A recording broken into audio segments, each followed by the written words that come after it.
ሁሉም ሰው ጥርት ያለ ቆዳ እንዲኖረው ይፈልጋል። ብዙ ሰው በውድ ዋጋ የተለያዩ የፊት ክሬምን ይገዛል። የሚፈልገውን ለውጥ ግን ማየት አይችልም። በተጨማሪም ችግሩ ከቆዳዬ እንጂ ከክሬሙ አይደለም ሲሉ ይደመጣሉ።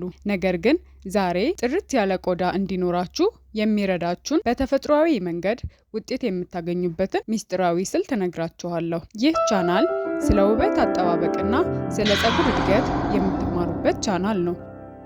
ሰብስክራይብ በማድረግ የዚህ ቻናል ቤተሰብ ይሁኑ። የአንዳንድ ሰው ቆዳ ልክ እንደ መስታወት የተወለወለና አንጸባራቂ ነው። የአንዳንዶች ደግሞ ልክ እንደ አሸዋ ግርፍ ኮረብታማ ነው። የአንዳንዶች ደግሞ ቀለሙ እንደ ተፋፋቀ ግድግዳ ብዙ አይነት ቀለም ይዟል። ይህ ልዩነት ለምን የመጣ ይመስላችኋል? አንድ ጨቅላ ሕፃን ወደዚህ ዓለም ሲመጣ ቆዳው የሚያሳሳና ንጹህ ነው። ስለዚህ አሁን ያለን የቆዳ ጤናና ውበት በአብዛኛው የኑሮ ዘይቤያችንን ወይም ለቆዳችን የምናደርገው እንክብካቤን ያሳያል ማለት ነው። እዚህ ቆዳችን በምን ምክንያት ሊጎዳ ይችላል የሚለውን በዝርዝር ላሳያችሁ። ቆዳችንን ለጉዳት የሚያጋልጡ ዋና ዋና ምክንያቶች እነዚህ ናቸው። አንደኛ፣ በቂ ውሃ አለመጠጣት። በቂ ውሃ መጠጣት ጥርት ያለ የፊት ቆዳ እንዲኖረን ከሚረዳን ተፈጥሯዊ መንገዶች አንዱና ዋነኛው ነው። ስለዚህ ለፊት ጥራት በቀን ቢያንስ ከ6 እስከ 8 ብርጭቆ እንድትጠጡ ይመከራል። ሁለተኛ፣ ቆዳሽን ሊጎዳ የሚችለው ነገር ጣፋጮችን አብዝቶ መብላት። ልክ እንደ ስኳር፣ ቸኮሌት ያሉ ጣፋጮችን አብዝቶ መውሰድ ፊት ላይ ብጉርና ትናንሽ እባጮች እንዲፈጠሩ ከፍተኛውን ድርሻ ይይዛሉ። በተጨማሪም ቆዳን ከማበላሸት ባሻገር ለድብርት ሊያጋለጥ ስለሚችል ጣፋጭ ነገርን በመቀነስ ወይም በማቆም ቆዳን ለብጉር እንዳይጋለጥ መጠበቅ ይቻላል። ሶስተኛ፣ የእንቅልፍ እጥረት።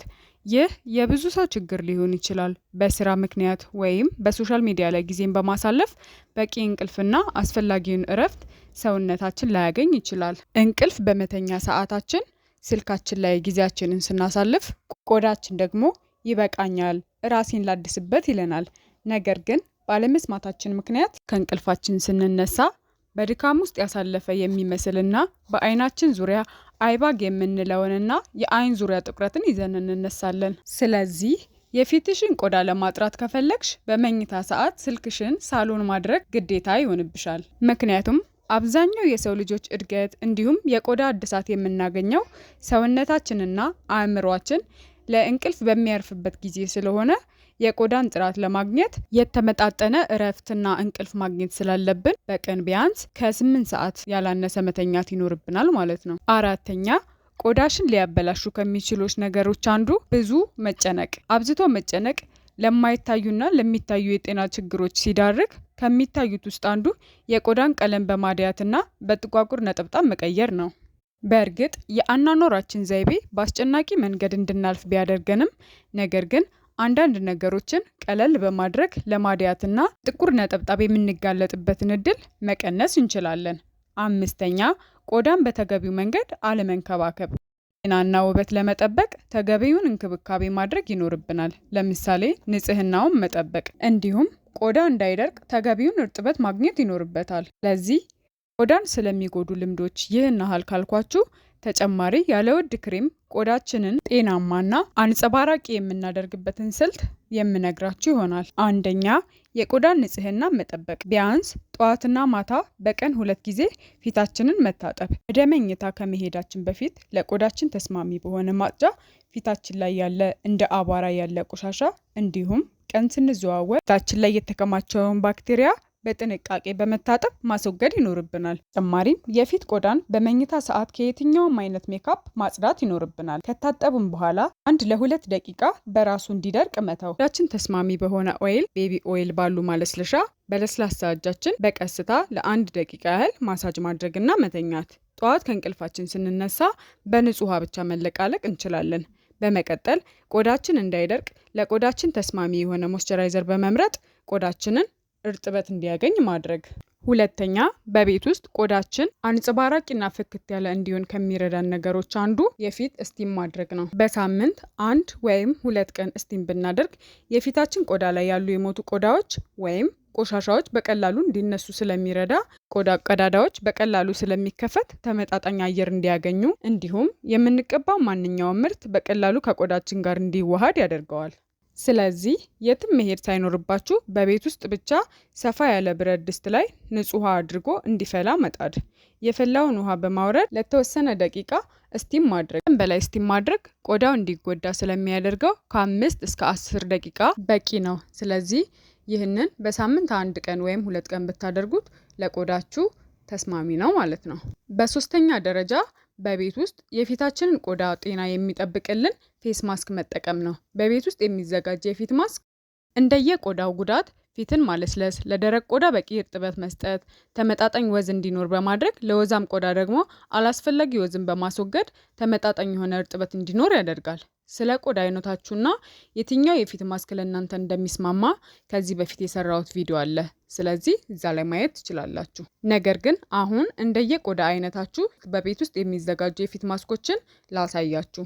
ለደረቅ ቆዳ ተስማሚ የሆነ በቤት ውስጥ የሚዘጋጅ የፊት ማስክ እርጎ እና 1 ማንኪያ ንጹህ ማር በማዋሃድ የፊት ቆዳ መቀባት። ከዛ ከ10 እስከ 15 ደቂቃ ቆይቶ በውሃ መለቅለቅ። ይህ ለደረቅ ቆዳ ተመጣጣኝ እርጥበት እንዲኖርና ፊት እንዳይደርቅ እንዲሁም ጥቋቁር ነጠብጣብን ከፊት ላይ እንዲወገዱ ያደርጋል። ሁለተኛ ለወዛም ቆዳ በቤት ውስጥ የሚዘጋጅ ተስማሚ የሆነ የፊት ማስክ የተወሰነ እርድና 1 ማንኪያ ማር በማዋሃድ የፊት ቆዳ ላይ መቀባት። በመቀጠል ከ10 እስከ 15 ደቂቃ ቆይቶ መታጠብ።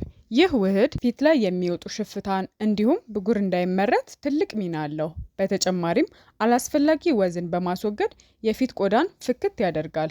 በነገራችን ላይ ለእናንተ የፊት ቆዳ ተስማሚ የሆነ መታጠቢያ ለማወቅ ግራ ከገባችሁ ኮመንት ላይ አሳውቁኝ። በቪዲዮ ለእናንተ ተስማሚ የሆነውን እንደየቆዳችሁ አይነት ይዤላችሁ እመጣለሁ። ምክንያቱም የዚህ ቻናል ዓላማ በውበት አጠባበቅ ላይ በማገዝ ውብ ማድረግ ስለሆነ የተቸገራችሁበትን የውበት አጠባበቅ እንዲሁም የፀጉር እድገት ጋር በተያያዘ ሀሳብ ካለው በኮመንት ሊያሳውቁን ይችላሉ። አራተኛውና ዋነኛው የፊታችንን ቆዳ ጤንነት የሚጠብቅልን ወሳኙ ነገር የፊት ሰንስክሪን መጠቀም ነው። የፊታችን ቆዳ በዋነኝነት ከሚጎዱብን ብሎም ፊታችንን በፍጥነት እንዲያረጁ ከሚያደርጉብን ነገሮች አንዱና ዋነኛው ለፀሐይ መጋለጥ ነው።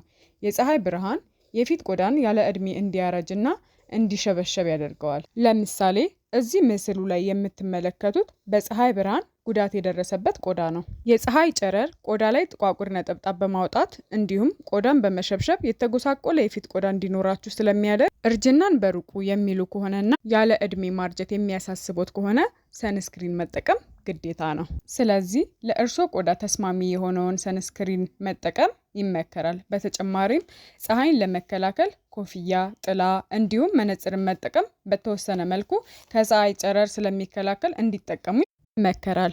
አምስተኛና የመጨረሻው ቆዳችንን የምንጠብቅበት መንገድ ጤናማ አመጋገብን በመከተል ነው። ለቆዳ ጥራትና ጤና የትኞቹ ምግቦች ተስማሚ ናቸው? በቀላሉስ እንዴት ማግኘት እንችላለን ከሆነ ጥያቄው፣ በቀላሉ ለቆዳ ጥራት ተመራጭ የሆኑ ምግቦችን በዝርዝር ላሳያችሁ። እንደ አቮካዶ፣ ካሮት፣ እንቁላል እንዲሁም አትክልትና ፍራፍሬ መመገብ በቫይታሚን ኤ፣ ሲ እና ኢ የበለጸጉ በመሆናቸው ለቆዳ ጥራት ተመራጭ ምግቦች ናቸው። ስለዚህ መደበኛ የምትመገቡት ምግብ ላይ እነዚህን በማካተት ቆዳችሁን አንጸባራቂ ለማድረግ ዝግጁ መሆን አለባችሁ።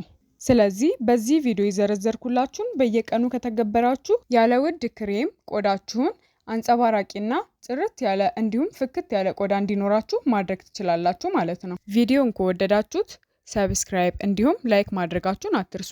ለተጨማሪ ስለ ውበት አጠባበቅና የፀጉር እድገትን በተመለከተ ተጨማሪ ቪዲዮ ለማግኘት የደወል ምልክቱን መጫን አይርሱ። በቀጣይ ቪዲዮ እስክንገናኝ ቸር ቆዩልኝ።